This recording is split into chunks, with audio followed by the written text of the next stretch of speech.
Raijmakers. I'm a professor at the University of Amsterdam, and my professorship is affiliated to the Science Museum, NEMO. Besides that, I'm also a professor at the Vrije Universiteit Amsterdam. There I'm a professor of educational sciences. My research is originally about development in cognition from infants to adults, but it developed in the course of time towards more the development of people learning about science, so from young children also up to adults, and about more motivational factors like an interest. How do you develop an interest in science, and what role plays curiosity in this process?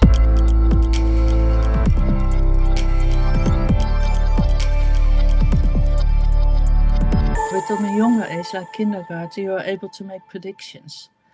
And so that is a way to actually measure what our representations are, just by letting them make predictions and then post hoc inferring what is the model that is behind these predictions. Part of it is concepts, scientific concepts like floating and sinking. How do people learn that? And the reason why it's interesting is because those physical phenomena you are confronted with your whole day from infant on. And so you're building up representations. Already in kindergarten, you learn about floating and sinking, and later on you get the formulas of it.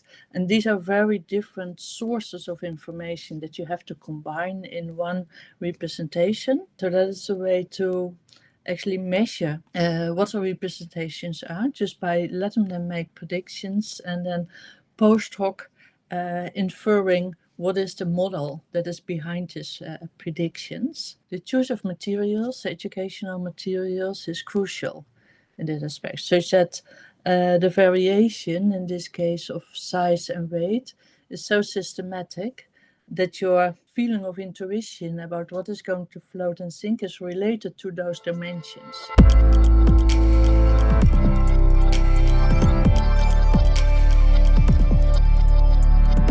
We have done more research also in the Science Museum about whether those young children are already doing some hypothesis testing. So what we measure actually is different levels of play. If teachers have some sense of what kind of models children could have about, for example, floating and sinking, they can ask them questions. Because in first instance, children do not have habit verbalizing what they are actually doing. That's what you learn when you get some explicit instruction about it. But when you're playing, you're not necessarily conscious about what you're doing.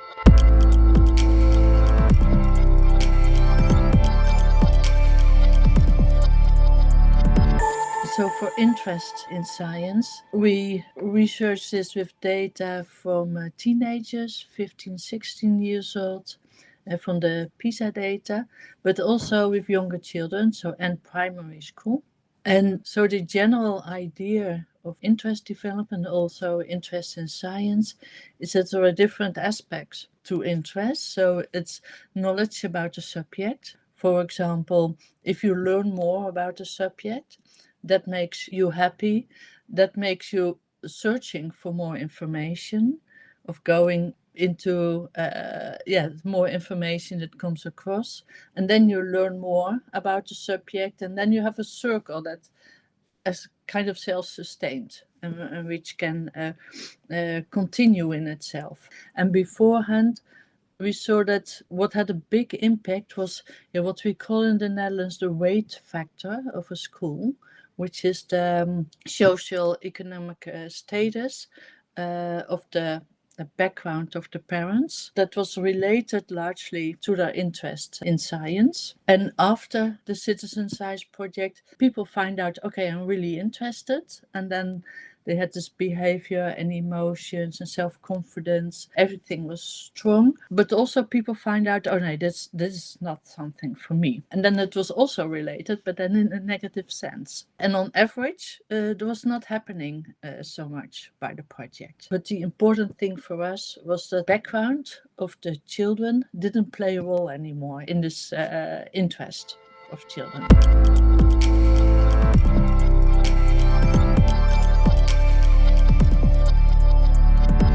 It's really an interplay between knowledge development and having fun and feeling confident that you can do things. So you could also just give them materials like a box with magnets, for example, and say, okay, now you can play an hour with it.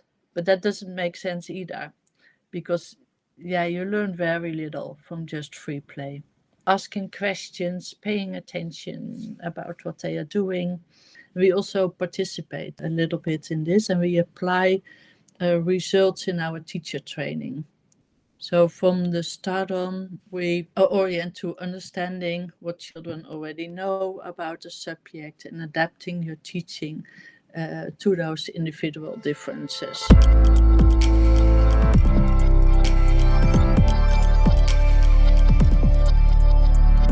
Amsterdam is a very interesting city. You can easily get around on a bike, what everybody does. So the campus of the social sciences is at the heart of the city. But the psychology department, for example, is situated in an older building, which has really an interesting character. And also in the center of each floor, there's a kind of meeting place where people are always studying.